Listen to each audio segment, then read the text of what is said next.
titolo Capitale Cultura dell'Impresa 2022 al progetto di Venezia, Padova, Treviso e Rovigo, presentato da Assindustria Veneto Centro e Confindustria Venezia.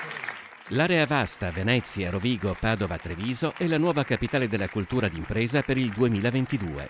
La proclamazione è avvenuta al Forum Piccola Industria di Alba in Piemonte. Il progetto, presentato da Assindustria Veneto Centro e Confindustria Venezia Rovigo, identifica 5 ambiti produttivi territoriali: la cantieristica navale per Venezia, le calzature e il sistema moda della Riviera del Brenta, vino e agrifood nel Trevigiano, la vallicoltura del Delta del Po e i distretti industriali trasversali ai vari territori, un progetto innovativo che coinvolge e unisce più realtà. Un'area che produce più di 75 miliardi di euro di PIL, un'area in cui per un anno parliamo di impresa e ci rivolgiamo alle famiglie, ai giovani, alle banche, ai fondi investimento. Parleremo per un anno di impresa, di cultura d'impresa, cosa vuol dire fare impresa, intraprendere, creare valore per il territorio.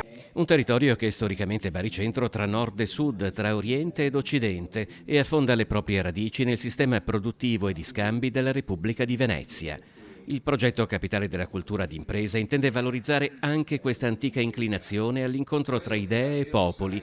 Se Made in Italy vuol dire fatto bene, dice Marinese, Made in Venice vuol dire fatto meglio. Abbiamo degli asset logistici importanti, il porto, le interporti, le ferrovie, le strade, le autostrade, abbiamo delle connessioni straordinarie anche per quanto riguarda tutta la parte digitale, innoviamo quotidianamente, le nostre famiglie si alzano la mattina e pensano al lavoro, mangiano e pensano al lavoro, dormono e pensano al lavoro, noi siamo dei grandi lavoratori.